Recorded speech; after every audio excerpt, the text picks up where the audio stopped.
присвятить пам'яті Олеся Черкашина, хлопця, який загинув за нашу і вашу свободу на українській землі.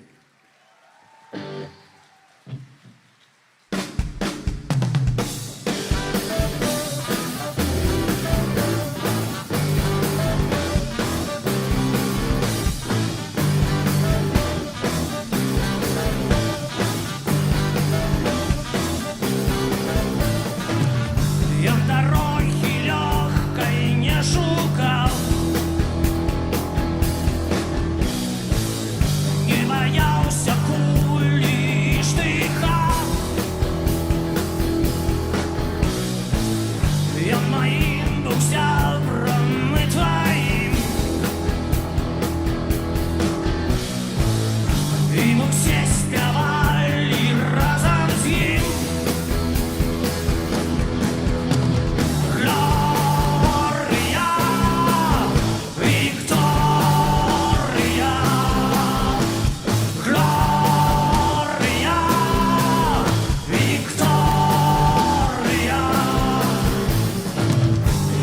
Lose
Шановний Злон Станіславович, віншуємо вас з днем народження. Жадаємо здоров'я, моцного духу і перемоги. От гэтым стягом ми змагалися у Песках. І під ним ми здобудемо свободу. Живе Білорусь! Живе вечно!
Практычна ўсе кіраўнікі беларускага супраціву загінулі альбо памерлі. Іхныя ўспаміны да сёння застаюцца ненадрукаванымі. Асноўныя матэрыялы аб супраціве апынуліся ў закрытых архівах спецслужбаў розных краін.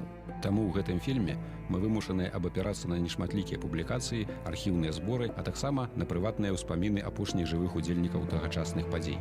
Аднак і цяпер шмат хто з іх з розных прычынаў адмаўляецца называць свае прозвішчы.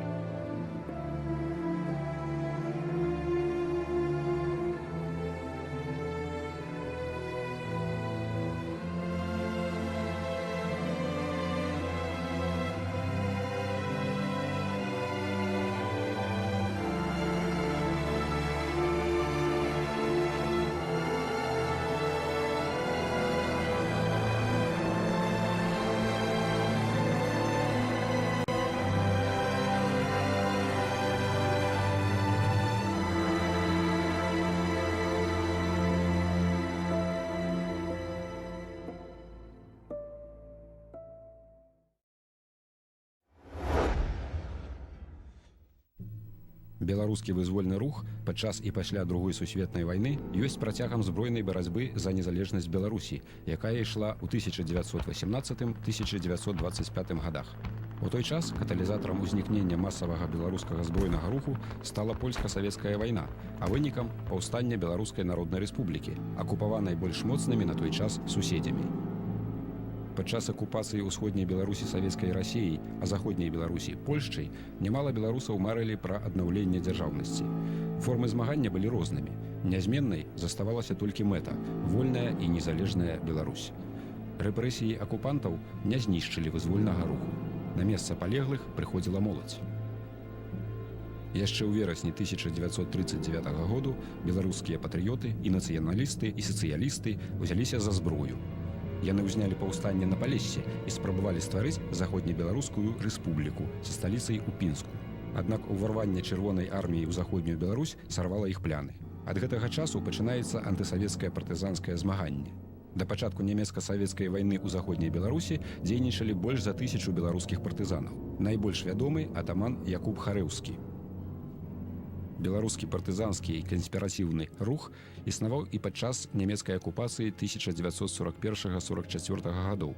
Яны збіралі сілы для збройнага выступу супраць любых акупантаў і для аднаўлення незалежнасці Беларускай Народнай Рэспублікі. Дзеячы беларускага супраціву гінулі ад рук нацыстаў, бальшавікоў, польскіх акоўцаў. У снежні 1942 году гестапа знішчыла ксяндза Вінцэнта Гадлеўскага, ідэолага супраціву.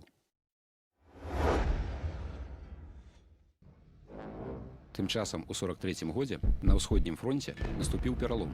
Нямецчына цярпела паразу за паразай, стала рэальным вяртанне бальшавікоў. У гэтай сітуацыі тагачасны беларускі нацыянальны актыў прыняў няпростае рашэнне. У беларускага супраціву не было ўласных рэсурсаў для пачатку вызвольнай барацьбы на два фронты.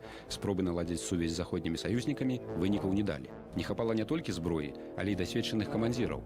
Таму, калі вясной 44-га немцы прапанавалі беларускім дзеячам, кіраўнікам Беларускай цэнтральнай рады і беларускай краёвай абароны паўдзельнічаць у арганізацыі канспірацыйнай сеткі антисавецкага супраціву, яны пагадзіліся. Нямецкія спецслужбы планавалі падрыхтаваць і пакінуць у тыле бальшавікоў вялізны дыверсійны фронт ад Балтыкі да Чорнага мора. Быў распрацаваны тайны план пад кодавай назвай «Либен-Кетхен» – «Любімая котка». Пачалася падрыхтоўка людзей і матэрыяльна-тэхнічнай базы. Калі ў Латвіі канспірацыйная сетка атрымала назву «Лясныя коткі», ва ўкраіне «Стэпавы кот», на Смалейшчыне і Браншчыне «Дзікі кот», дык у Беларусі «Чорны кот». На яго кіраўніка беларускі нацыянальны актыў прапанаваў немцам таленавітага вайскоўца майора Міхала Вітушку. Вітушка Міхал, сын Апанаса. 1907 году нараджэння, выпускнік славутай Віленскай беларускай гімназіі, інжынер паводле адукацыі. У жніўні 1941 разам з атаманам Харэўскім і Усеваладам Родзькам камандаваў беларускімі збройнымі атрадамі на Палессі, якія разам з байцамі украінскага атамана Тараса Бульбы адчысцілі ўсходнія палескія раёны ад савецкіх акружэнцаў і энкавэдыстаў. Ствараў паліцыйныя вайсковыя фармацыі ў Бранскай, Смаленскай і Магілёўскай акругах. Удзельнік другога усебеларускага кангрэсу. Пасля заканчэння кангрэсу ў Менску Вітушка сустрэўся з паэткай і генеральным сакратаром рады БНР Ларысай Геніюш. У сваіх успамінах яна занатавала словы Міхала Вітушкі. Я ненавіджу немцаў. Я і толькі беларус. Але нам трэба здабыць нашу зямлю для народу і трэба нам усё дзеля гэтага выкарыстаць.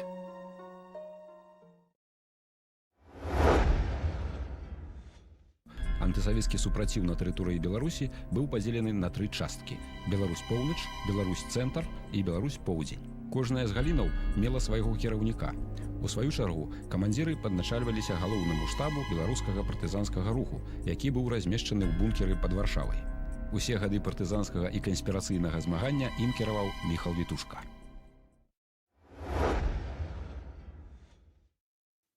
Нямецкімі інструктарамі былі падрыхтаваныя каля 3000 партызанаў і патаемнікаў. Большая частка іх летам 44-га засталася ў Беларусі і чакала загадаў ад Міхала Вітушкі. Некалькі атрадаў прайшлі падрыхтоўку ў Нямецчыне, а ў Беларусі ў Польшчу прыбылі пазней. Для партызанскай барацьбы на тэрыторыі Беларусі вясной-летам 44-го году былі пабудаваныя 15 бункераў. Вось што ўзгадвае удзельнік падрыхтоўкі сеткі бункероў на тэрыторыі заходняй Беларусі. Будаўніцтва бункероў ажыццяўлялі ваеннапалонныя пад наглядам нямецкіх інжынераў. Бункеры глыбінёю 2-2,5 метры былі бетанаваныя. Сістэмы вентыляцыі адводзіліся на 20-25 метраў ад бункера. Звычайна ў бункеры было некалькі пакояў, сховішча для зброі і прадуктаў. Усе беларускія атрады, пакінутыя ў Беларусі ў межах пляну Либен-Кетхен, былі забяспечаныя радыёсувяззю, яўкамі, зброяй, боепрыпасамі, дакументамі, блянкамі ды пячаткамі савецкіх вайсковых і цывільных установаў, грашыма, медыкаментамі. Планавалася, што гэтых запасаў хопіць на 5-10 гадоў дзейнасці. Паводле аднаго з удзельнікаў супраціву, іх сапраўды хапіла аж да 1951 году. Дзякуючы гэтым бункерам, большая частка беларускіх партызанаў здолела ператрываць без вялікіх стратаў найбольш цяжкі перыяд да лета 1945 году. Менавіта за гэты час органамі дзяржбяспекі былі разгромленыя польскае падполле і партызанка. Паводле матэрыялаў КГБ, на працягу 1944-55 гадоў былі выкрытыя толькі 7 бункераў складаў беларускага супраціву. Яшчэ адным арганізатарам беларускага супраціву была беларуская незалежніцкая партыя на чале з Усеваладам Родзькам. Частка патаемных групаў і партызанскіх атрадаў БНП летам 44-га была пакінутая ў Беларусі. Рэшту сяброў накіравалі ў дыверсійна-выведчыя школы нямецкай вайсковай выведкі. Родзька намагаўся ввесці ўласную гульню. Атрымаўшы ад немцаў дапамогу і падрыхтаваўшы людзей, ён меркаваў перакінуць іх з Нямецчыны ў Беларусь і арганізаваць незалежны ад чорнага ката супраціў. Яшчэ летам 1944 года ва ўсходняй Прусіі быў створаны дыверсійны батальён «Дальвіц», укамплектаваны жаўнерамі і афіцэрамі беларускіх вайсковых і паліцыйных фармацый, сябрамі Саюза беларускай моладзі. Нямала з іх былі сябрамі патаемнай беларускай незалежніцкай партыі.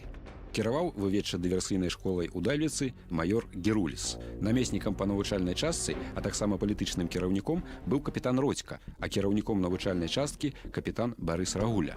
Камандзірам батальёну «Дальвіц» з беларускага боку быў капітан Ян Гелда, былы афіцэр арміі генерала Станіслава Булак-Балаховіча. Кожная група павінна была праходзіць 4-месячны курс падрыхтоўкі ў Дальвіцы, усходнія Прусы, 20 кіламетраў ад Істэрнбургу. Курс навучання ў школе складаўся з тактыкі вядзення партызанскага бою, падрыўной справы, тапаграфіі, шыхтавай падрыхтоўкі. Таксама курсанты праходзілі культурна-асветніцкую працу, слухалі лекцыі па гісторыі Беларусі. Радысты праходзілі навучанне ў адмысловай школе пад Данцыгам. Пасля заканчэння курсу групы атрымоўвалі амуніцыю, дакументы, сродкі сувязі, радыёкоды і выпраўляліся звычайна паветраным шляхам у вызначаныя раёны Беларусі. У верасні 1944 году каля Дзятлава, Смаргоні і Вільні была дэсантаваная група сябра БНП Андрэя Вайтовіча. У лістападзе паміж Налібоцкай і Рудніцкай пушчамі быў выкінуты з нямецкага самалёта атрад Мікалая Вітушкі, былога афіцэра Чырвонай арміі. У студзені 45-га ён загіне, і саветы будуць думаць, што знішчылі маёра Міхала Вітушку. У Беларусь працягвалі перакідваць невялікія групы Дальвіца і асобных дэсантнікаў. Немцы патрабавалі ад іх праводзіць дыверсіі на камунікацыях і выведку. Беларускае кіраўніцтва Родзька Гелда загадвала нямецкіх інструкцыяў не выконваць, арганізоўваць канспірацыю ды партызанку, аб'яднаныя ў беларускую вайсковую арганізацыю. Планавалася, што спецыяльны батальён «Дальвіц» будзе налічваць ад 800 да 1000 чалавек. Падрыхтоўка людзей ішла аж да часу капітуляцыі Нямецчыны. Пасля таго, як батальён быў разброены чэшскімі партызанамі, ён спыніў сваё існаванне, а яго байцы альбо прабіваліся на захад, альбо ў Беларусь і Польшчу. Некаторыя ваявалі яшчэ ў пачатку 50-х. Іншыя, як і Родзька, былі арыштаваныя савецкімі спецслужбамі. Такім чынам, з арыштам Родзькі ў чэрвені 1945-га быў сарваны план па арганізацыі незалежнага беларускага супраціву. Найбольш баяздольныя адзінкі БНП альбо далучыліся да чорнага ката, як, напрыклад, атрад Антона Бандыка, альбо загінулі ў баях з войскамі НКВД. На Палессі працягвалі дзейнічаць атрады беларускіх партызанаў-грамадоўцаў. Яны трымаліся незалежна і ад БНП, і ад чорнага ката. Адной з малавядомых постацяў беларускага супраціву, які змагаўся і супраць немцаў, і супраць бальшавікоў за адраджэнне незалежнай Беларусі, быў атаман Якуб Харэўскі. Харэўскі Якуб, камандыр беларускага партызанскага антыпольскага атрада ў 1922-25 годах. Нарадзіўся ў 1900 годзе ў вёсцы Харова Пружанскага павету. Паходзіў са шляхты, адзін з кіраўнікоў антыпольскага паўстання ў верасні 1939 года на Палессі. У 1942 годзе браў актыўны ўдзел у стварэнні галоўнага штабу беларускага партызанскага руху на поўначы Беларусі.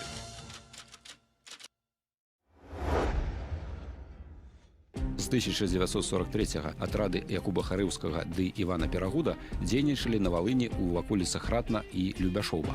У гэтых гарадах пасля адыходу немцаў яны захапілі шмат зброі – аўтаматаў, кулямётаў, мінамётаў, гранат і набояў. Пасля вяртання саветаў атрад Харэўскага разгарнуў партызанскую барацьбу, забіваў чэкістаў, міліцыянтаў і камуністаў.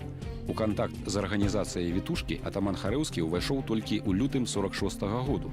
Аднак атрад працягваў дзейнічаць самастойна.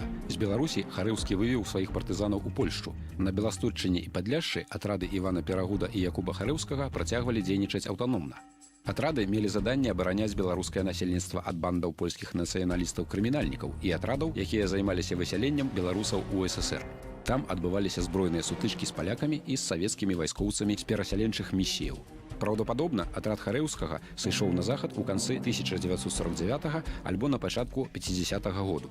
Сам Харэўскі напіша пазней. Наш паднішчаны атрад у 50-х годах самаліквідаваўся, і сябры ў Бальшыні перабраліся ў Польшчу, адтуль далей на захад. Дзесьці ў 1947 годзе на захад групамі перайшоў і атрад Івана Перагуда.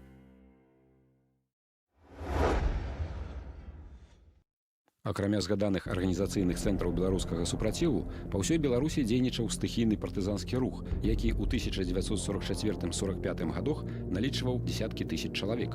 Іх узмацнялі сяляне, незадаволеныя калектывізацыяй, уцекачы ад савецкіх рэпрэсій, рэпатрыянты з Еўропы. Гэты ўзброены рух, які існаваў паралельна з арганізацыяй «Чорны кот», часткова пад яе ўплывам, у некаторых рэгіёнах пратрымаўся аж да канца 50-х, пачатку 60-х гадоў. Узнікае пытанне, чаму камандзіры беларускага антысавецкага супраціву не абвесцілі агульнанацыянальнага паўстання ў Беларусі і не распачалі актыўных баявых дзеянняў, як гэта было ва ўкраіне. На гэтае пытанне адказаў Міхал Вітушка на канферэнцыі беларускіх партызанскіх камандзіраў, што прайшла ў Белавежскай пушчы ў верасні 1945 году. Пазіцыя Вітушкі была наступнай. Становішча ў Беларусі кардынальным чынам адрозніваецца ад становішча ва ўкраіне. Па-першае, няма масавага беларускага нацыянальнага руху. Беларусь страшэнна спустошаная вайной. Людзі панеслі цяжкія страты і няздольныя вытрымаць яшчэ адну вайну. Вёска фізычна не можа пракарміць патрэбную колькасць беларускіх ваякаў. Нашыя сілы налічваюць максімум 20-30 тысячаў чалавек. Мы не маем адпаведнай колькасці вайсковай амуніцыі. Беларускія злучэнні не пратрымаюцца доўга без знешняй дапамогі зброяй, медыкаментамі, амуніцыяй. Сёння падобную дапамогу нам чакаць няма ад каго. Таму заставалася толькі адно – будаваць вялікую падпольную сетку і чакаць развіцця міжнародных падзеяў. Вітушка верыў, што раней ці пазней пытанне паняволеных Масквой народаў паўстане і трэба ствараць базу, каб у адпаведны момант хутка ўзяць уладу на выпадак наступнай вайны. На канферэнцыі разглядалася таксама пытанне палітычнага кіраўніцтва беларускага партызанскага руху. Міхал Вітушка падкрэсліў: «Мы ваюем за Беларусь, а не за БНР ці БЦР». Таксама на канферэнцыі разглядалася пытанне аб наладжванні беларускім супрацівам супрацы з нацыянальнымі рухамі іншых народаў. Не атрымалася дамовіцца толькі з арганізацыяй украінскіх нацыяналістаў Сцяпана Бандеры і створанай ёй украінскай паўстанцкай арміяй. Бандераўскае кіраўніцтва прэтэндавала на кіроўную ролю ў антысавецкім змаганні, ды выказвала прэтэнзіі на беларускае палессе. Вітушка загадаў не ўступаць у баі з УПА першымі, але бараніць беларускія інтарэсы ў выпадку нападаў бандераўцаў. А вось з украінцамі-бульбаўцамі супрацоўніцтва было плённае. З польскім супрацівам адносіны былі таксама цяжкімі, але пэўнага кампрамісу дамагчыся ўдалося, бо ўсе змагаліся супраць аднаго ворага – Савецкага Саюзу. Былі ўсталяваныя кантакты з латышскім супрацівам, які прадставіў беларускім партызанам канал сыходу на захад морам. Напрыканцы канферэнцыі ў Белавежскай пушчы камандзіры адмовіліся ад маштабных дыверсіяў, каб не падводзіць пад рэпрэсіі цывільнае беларускае насельніцтва. Белавежскую канферэнцыю можна лічыць афіцыйным пачаткам арганізаванай дзейнасці беларускага антысавецкага супраціву незалежнага ад нямецкіх ці якіх іншых спецслужбаў.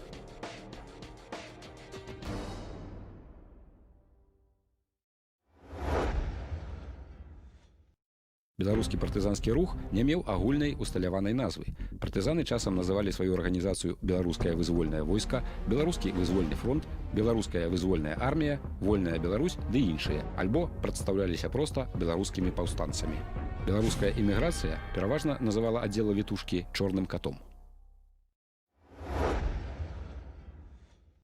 У 1945 годзе арганізацыя «Чорны кот» налічвала ў сваіх шэрагах да 3500 чалавек. У рэзерве падпольнай сеткі знаходзілася значна больш людзей, але яго падарвалі рэпрэсіі савецкай улады і прымусовы прызыў у чырвоную армію. Толькі ў 1944 годзе прыблізна 8000 рэзервістаў былі адпраўленыя на савецкі фронт. Для паспяховай барацьбы ў гэткіх умовах неабходна была прадуманая канспірацыя. Для гэтага нямецкія спецслужбы выкарысталі невядомыя МГБ і СМЕРШу метады канспірацыі, такія як люстэркавае кіраўніцтва. Кіраўнікі беларускага супраціву павінныя былі мець так званая люстэрка – чалавека, які ў пэўных абставінах кантактаваў з кур'ерамі, выдаючы сябе за кіраўніка, люстэркам якога быў. Таксама выкарыстоўвалася тактыка «трывалая мянушка», калі мянушка замацоўвалася не за канкрэтнай асобай, а за пасадай у канспірацыі. Таксама цяжкасці з ідэнтыфікацыяй беларускіх паўстанцаў былі з-за адсутнасці адмысловай формы, на якую не было ні часу, ні рэсурсаў. Беларускія змагары насілі форму беларускай краёвай абароны, ды іншых беларускіх фармацыяў, у якіх раней яны служылі, ды нямецкія і савецкія мундыры, на якія нашывалі нацыянальныя адзнакі – бел-чырвона-белыя стужкі ці герб пагоня. Кожны атрад меў свой бел-чырвона-белы сцяг. Гімнам беларускіх партызанаў была пагоня.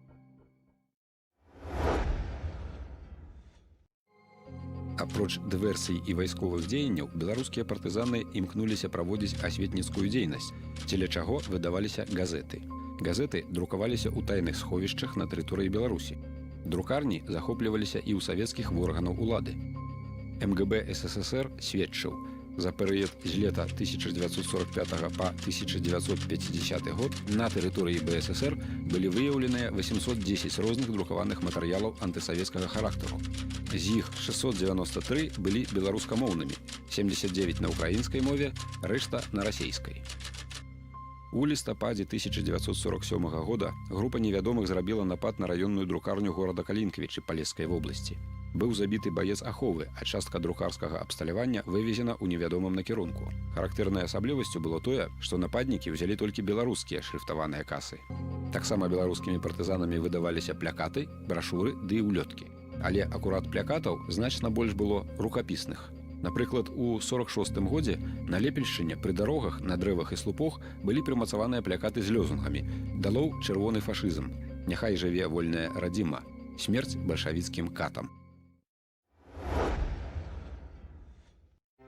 Нягледзячы на афіцыйную прапаганду, большасць беларусаў ішлі ў чырвоную армію неахвоча, ведаючы пра амаль гарантаваную перспектыву патрапіць у штрафбат. За час Другой сусветнай вайны ў заходняй Беларусі адбыліся некалькі мабілізацыяў. У польскае войска ў 1939 годзе, у беларускую краёвую абарону ў 1944, а таксама ў партызанскія атрады самых розных адценняў.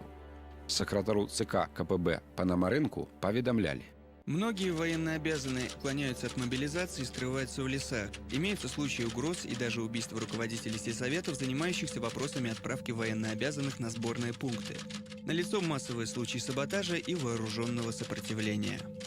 У Воранаўскім раёне з 2220 улічаных прызыўнікоў з'явіліся на прызыўны пункт толькі 69 чалавек. У Юрацішхаўскім раёне быў цяжка паранены начальнік раённага аддзела НКВД. У 3 сельсаветах гэтага раёну праз наяўнасць буйных бандаў не адноўлена савецкая ўлада. Адбываліся сапраўдныя трагедыі. Архіўны дакумент сведчыць. 15 июля 1944 года при сопровождении 159 мобилизованных из местечка Солы в городе Вилейка мобилизованные начали разбегаться в лес. В результате применения оружия сопровождающими убито 18 и ранено 20 человек, и в город Вилейка доставлено только 3 человека.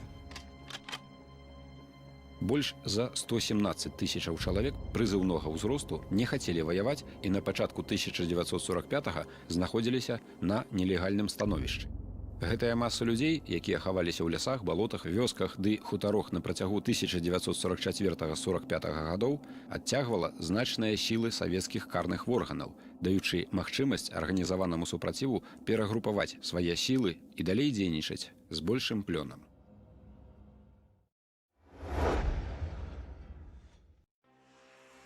З восені 1945 года пачаліся збройныя акцыі беларускага партызанскага руху пад кіраўніцтвам Міхала Вітушкі.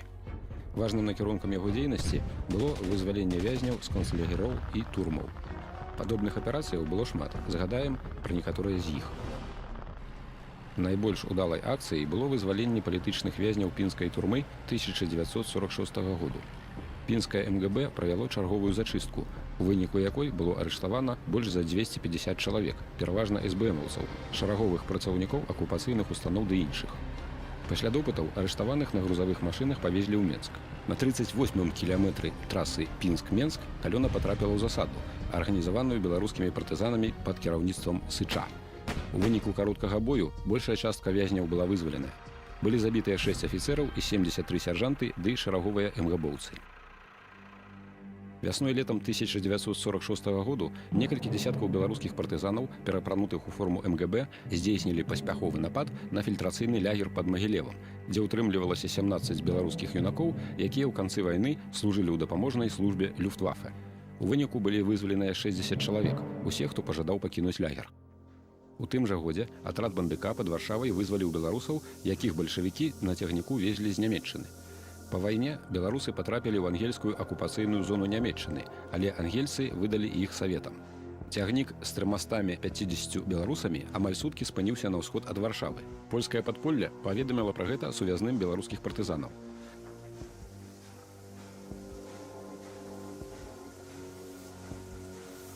На месца быў высланы атрад бандыка. Беларускія партызаны падарвалі рэйкі з двух бакоў, абяззброілі ахову і вызвалілі людзей. Частка былых вязняў далучылася да партызанаў. У чэрвені 1949 году на дарозе Маладэчна-Менск канваявалі беларускіх сялянаў, якіх арыштавалі за супраціўленне калгасам. Рэйдавая група з 43 партызанаў правяла паспяховую акцыю. Увесь савецкі канвой быў забіты. Партызаны вызвалілі больш за 100 чалавек. Большасць беларускіх сялянаў таксама далучылася да беларускіх партызанаў. Партызаны-вітушкі неаднаразова паспяхова захоплівалі беларускія мястэчкі і гарады, дзякуючы выдатнаму валоданню тактыкай вулічных баёў. Праўда, гэтыя захопы мелі выключна прапагандысцкае значэнне. Для іх утрымання у партызанаў не хапала сілаў, зброі ды боепрыпасаў. Вось некалькі з тагачасных аперацыяў. Восенню 1948 года МГБ правяла арышты ў Кобрынскім раёне, выяўляючы тых, хто спачуваў беларускім і украінскім партызанам. З-за таго, што турма была перапоўненая, арыштаваных утрымлівалі ў вайсковых казармах на ўскрайку Кобрына. Неўзабаве іх павінны былі пераправіць у лягеры. Аб'яднаная група беларускіх і украінскіх партызанаў напала на казармы і вызваліла частку арыштаваных. Вясной 1949 году падобная акцыя праводзілася ў Гайнаўцы. Яна мела дэманстратыўны характар, каб прымусіць палякаў абмежаваць рэпрэсіі супраць праваслаўнага беларускага насельніцтва. У сакавіку 48-га некалькі партызанскіх атрадаў арганізацыі «Чорны кот» разам з групай бульбаўцаў напалі на Новаградак, каб вызваліць з турмы МГБ арыштаванага ўдзельніка беларускага супраціву. Акцыяй камандаваў партызанскі камандыр па мянушцы Сцяпан, былы афіцэр чырвонай арміі, беларус. У тагачасным Новаградку знаходзілася адна з базаў спецаддзелаў МГБ, якія займаліся вынішчэннем антысавецкай партызанкі ў Налібоцкай пушчы і ваколіцах. Гарнізон налічваў недзе каля 5000 байцоў. У турму МГБ, якая месцілася ў гэтым раённым цэнтры, звозіліся арыштаваныя ўдзельнікі антысавецкага супраціву і проста незадаволеныя савецкай уладай. Саветы не чакалі нападу лясных братоў на Новаградак. Каля 130-170 лясных братоў падышлі да гораду незаўважнымі. Яны ціха здымалі вартавых і мэтава нападалі на асобныя будынкі. Нейкі час імі утрымлівалася частка гораду, аж да таго часу, пакуль не былі вызваленыя вязні турмы МГБ. Пасля гэтага партызаны хутка пакінулі Новаградак і адышлі ў лясы. Савецкі бок страціў у баі забітымі каля 300 чалавек, пераважна вайскоўцаў МГБ. Пасля Новаградскай аперацыі былі праведзены некалькі карных акцыяў, зачышчалася Налібоцкая пушча. Самалёты бамбавалі кожны падазроны раён альбо дым. Аднак вялікай шкоды беларускім партызанам гэтыя акцыі МГБ не прынеслі. Адзінае, чаго дамагліся саветы, аперацыі «Чорнага ката» ў гэтым рэгіёне былі часова спыненыя.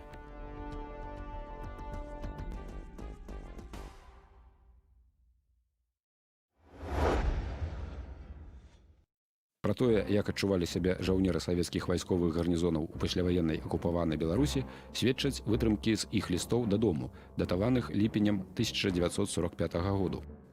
Живем весело, но банды еще водятся. Часто бывают случаи убийств. Как пошел на запад, так и не вернулся. У нас ходить сейчас очень опасно. Появилась очень большая банда. За день убивают 4-5 офицеров, но курсантов не трогают. Даже бывают такие дни, что откуда неизвестно бьют из орудий, повреждают железную дорогу.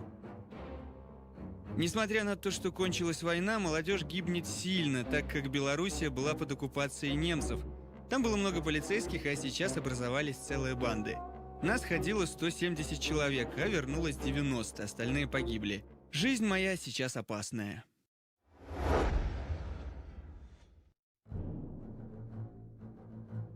Адным з аб'ектаў дыверсійнай дзейнасці «Чорнага ката» была чыгунка. Дыверсіі здзяйсняліся супраць вайсковых цягнікоў, асабліва актыўна партызаны палявалі на цягнікі з карнымі войскамі. Звычайна дыверсійная група складалася з 3-5 партызанаў.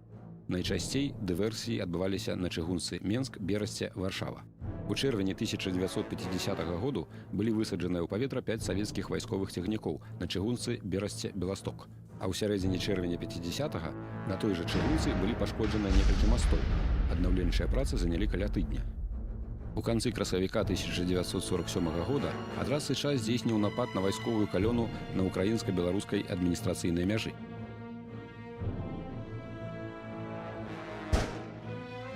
На машинах перавозіліся набоі, малакаліберныя снарады, некалькі сотняў камплектаў летняй вопраткі. Партызаны Сыча частку грузу забралі, рэшту знішчылі. У 49-м годзе дыверсійная група беларускіх партызанаў пусціла пад адхон цягнік ля горадні. Ён перавозіў амуніцыю, снарады, авіабомбы. Забраць гэтыя трафеі у партызанаў не было ніякай магчымасці, і яны іх знішчылі.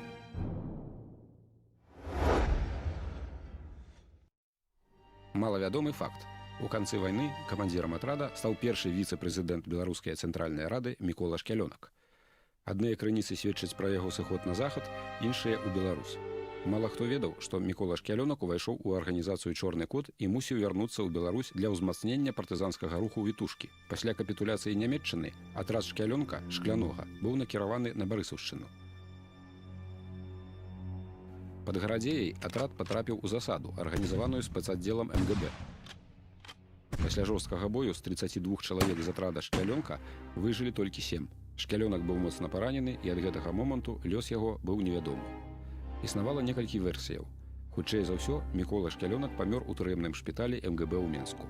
Пра атрад Шклянога было чуваць і ў 1946 годзе. Паводле дакументаў МГБ ён правёў 8 дыверсій на чыгунцы Баранавічы Менск, а таксама забіў некалькі дзясяткаў партыйных актывістаў і супрацоўнікаў праваахоўных органаў.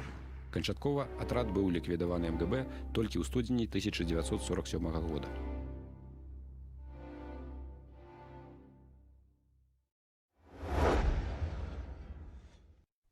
У 1948 беларускі нацыянальны супраціў пачаў затухаць. У студзені загінуў камандзір атрада «Віцебск», кіраўнік галіны «Беларусь-Поўнач» Пятро Гаевіч. Дзесьці ў канцы 47-го году ягоныя партызаны здзейснілі напад на савецкую вайсковую калёну пад Лепелем. Пасля гэтай аперацыі супраць Віцебска былі кінутыя рэгулярныя вайсковыя часці савецкай арміі. Партызаны Гаевіча доўгі час вялі бой у акружэнні, а пасля пайшлі на прарыў, падчас якога загінула большасць партызанаў разам з камандзірам.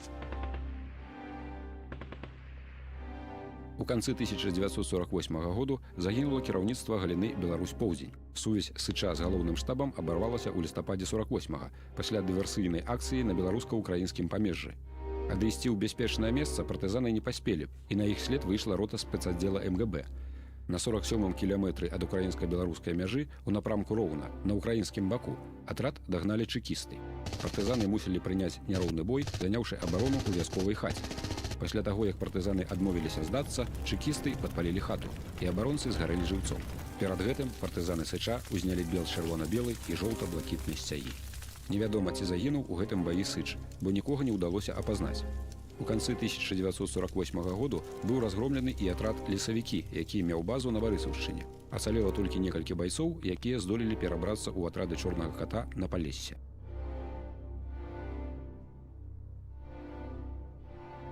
У лістападзе 1948 году загінуў камандзір беларускіх партызанаў на Быценьшчыне Мікола Хвасько.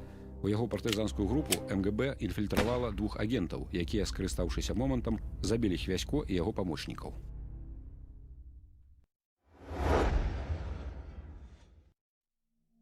У 1948 годзе страты беларускага партызанскага руху былі значнымі. Прычына ў тым, што МГБ зразумела ўсю сур'ёзнасць праціўніка ў асобе беларускага супраціву. Барацьба МГБ супраць яго стала больш сістэмнай. Да яе прыцягваліся маскоўскія прафесіяналы. МГБ атрымлівала часткі савецкага войска, каб прачэсваць раёны ў пошуку беларускіх паўстанцаў. МГБ наладзіла цэлую сетку інфарматараў і правакатараў. Толькі з ліпеня 1944 да студзеня 1945 году МГБ БССР завербаваў 4385 чалавек, з іх 724 агенты, 141 рэзідэнт і 3517 інфарматараў. Іншай тактыкай барацьбы МГБ з партызанамі было стварэнне фальшывых атрадаў.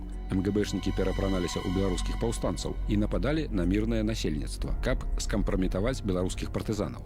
А таксама гуртавалі ў псеўдаатрады незадаволеных савецкай уладай людзей, якіх потым арыштоўвалі. Тым часам сетка агентаў, інфарматараў і рэзідэнтаў пашыралася. На 1 сакавіка 1947 году у МВД БССР іх налічвалася амаль 20 000. Намаганнямі агентаў беларускай дзяржбяспекі ў паваеннай Беларусі былі разгромленыя моладзевыя патрыятычныя арганізацыі, Саюз беларускіх патрыётаў, Саюз вызвалення Беларусі, Чайка, Цэнтр беларускага вызваленчага руху ды іншыя. Прычынай разгрому моладзевага падполля былі перадусім слабая канспірацыя і адсутнасць у маладых людзей навыкаў падпольнай барацьбы. 14 чэрвеня 1944 года Цэнтральны камітэт камуністычнай партыі бальшавікоў Беларусі прыняў пастанову, згодна з якой былі створаныя 185 знішчальных батальёнаў, у шэрагах якіх было 16 640 байцоў.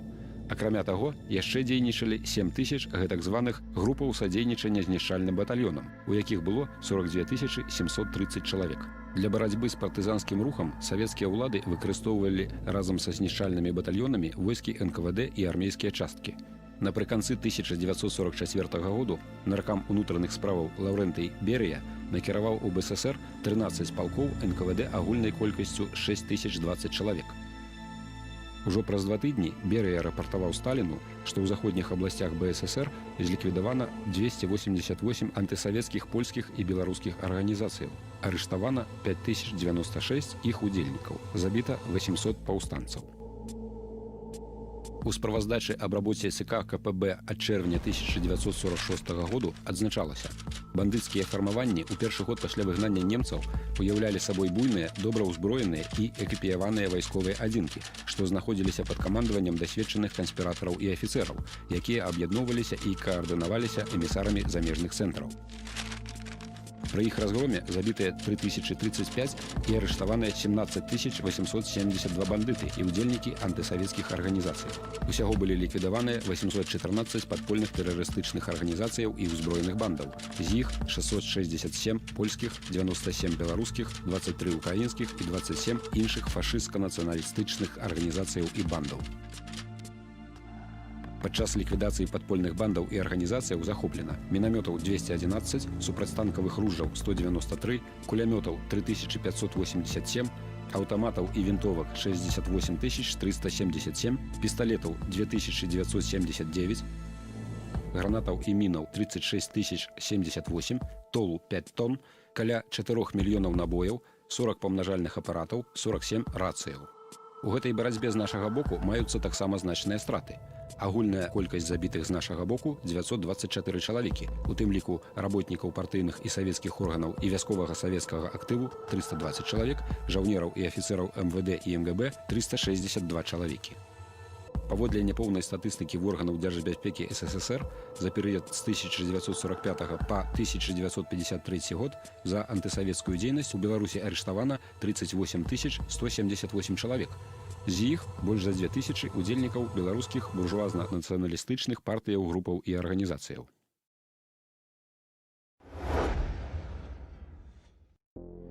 Каб палепшыць становішча беларускай канспірацыі, на пачатку восені 1948 году Міхал Вітушка выдаў загад пра рэарганізацыю беларускага супраціву, у выніку якой партызанскія групы і падпольшчыкі былі вылучаныя ў асобную галіну беларускага супраціву.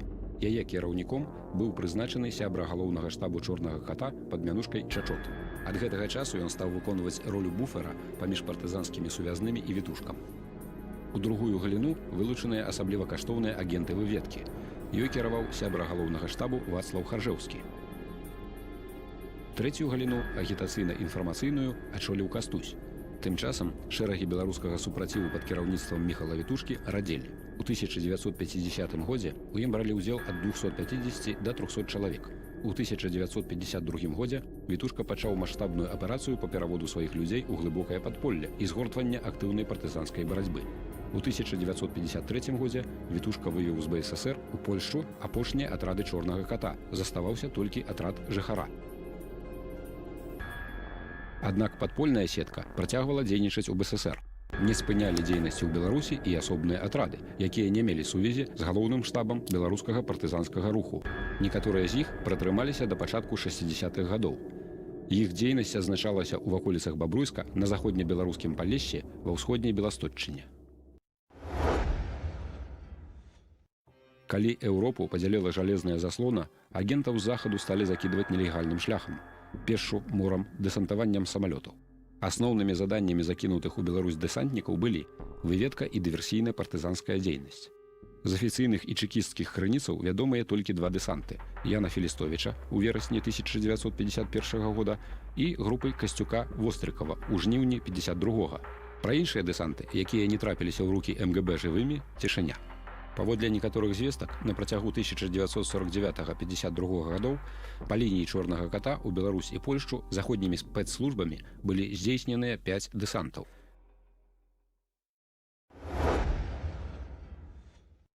З дэсантамі, улічваючы неблагую працу савецкіх спецслужбаў, было па-рознаму. Летам 1950 году нехта Пятро Дзімідовіч выдаў сябе за беларускага партызана і прасіў у заходніх спецслужбаў дэсантаваць на Палессе людзей для падтрымкі тамтэйшай антысавецкай арганізацыі. Каб высветліць акалічнасці, у Беларусь у траўні 1952 быў скінуты дэсант пад кіраўніцтвам Сымона Міхальчука. Група Міхальчука на запланаваным месцы высадкі дэсантнікаў, пра якіх прасіў Дзімідовіч, выкрыла засаду МГБ. Гэта пацвердзіла перакананне групы беларускіх эмігрантаў пра тое, што Дзімідовіч – агент МГБ. Дэсант, якога чакалі псеўдапартызаны, усё ж адбыўся, але замест дэсантнікаў былі скінутыя муляжы, набітыя выбухоўкай з гадзіннікавымі механізмамі. У выніку некалькі афіцэраў МГБ БССР загінулі пры затрыманні дэсанту.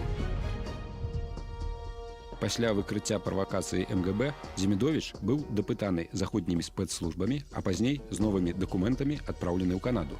Сам Міхальчук застаўся ў Беларусі, стварыў партызанскі атрад з жыхароў Кобрыншчыны, якія хаваліся ад савецкіх карных органаў.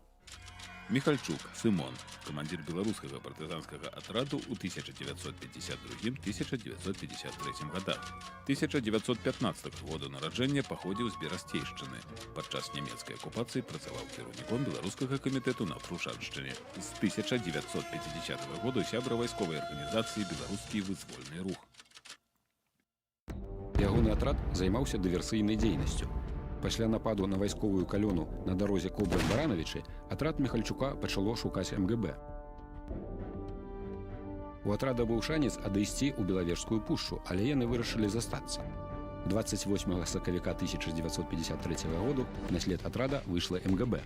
Каля 600 вайскоўцаў узялі ў аблогу партызанскі атрад, які складаўся з некалькіх дзесяткаў змагароў.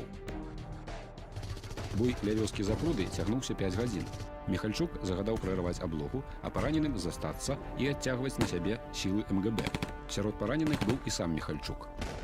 Калі скончыліся набоі, ён падарваў сябе і МГБшнікаў. Толькі некалькі чалавек вырваліся з аблогі.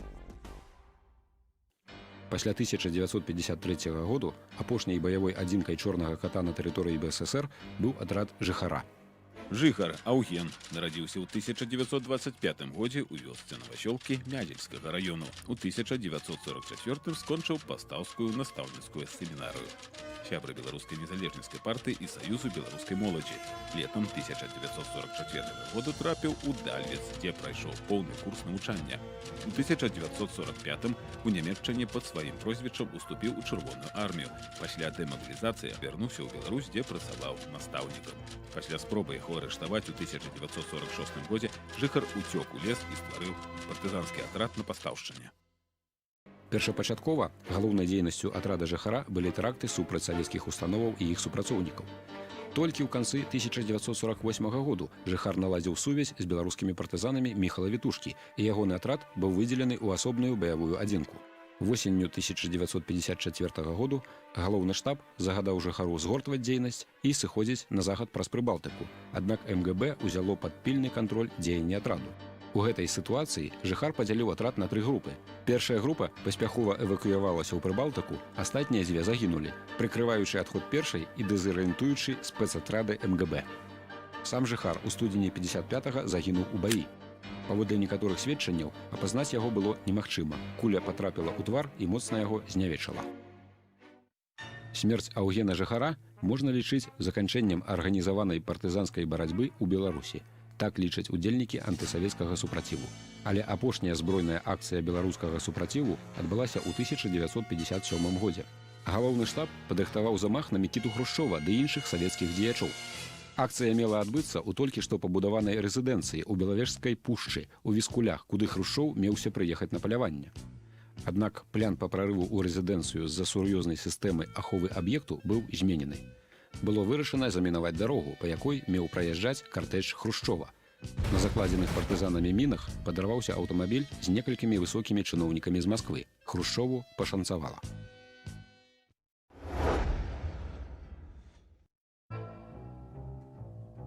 напрыканцы 1959 году адбылася апошняя кансервацыя падпольнай сеткі. Некалькі соцень удзельнікаў беларускага супраціву былі перапраўленыя на захад. Паводле некаторых звестак, апошні падпольшчык на тэрыторыі Савецкага Саюзу, з якім Вітушка падтрымліваў сувязь, памёр у 1989 годзе ва ўзросце 79 гадоў. Гэты час можна лічыць заканчэннем актыўнай дзейнасці чорнага ката. Сам Вітушка канчаткова адышоў ад справаў недзе на пачатку 70-х гадоў. На пачатку 2006 году з ініцыятывы Менскага КДБ з'явіўся шэраг публікацыяў, у якіх сцвярджаецца, што Вітушка загінуў у 1945 годзе, таму ніякім чорным катом не мог кіраваць, ды і не было такой арганізацыі. У беларускім нацыянальным руху было некалькі чалавек пад прозвішчам Вітушка, і адзін з іх сапраўды кіраваў групай дэсантаваных і быў забіты ў 1945 годзе з 17 на 18 лістапада. Імя яго Мікалай Вітушка, а кіраўніком беларускага супраціву быў майор Міхал Вітушка. Вядома, што Міхал Вітушка тройчы пад чужымі дакументамі прыязджаў у Беларусь. Апошні раз ён пабываў у Беларусі ў 1974 годзе пад нямецкімі дакументамі. Кіраўнік беларускага супраціву 1945-59 гадоў памёр 27 красавіка 2006 году ў заходняй Нямецчыне на 99-м годзе жыцця. Яны мроілі пра вольную бацькаўшчыну і змагаліся за яе, жылі і дыхалі тым, што хоць нешта могуць зрабіць для Беларусі. Усім палеглым і жывым удзельнікам беларускага супраціву прысвячаецца.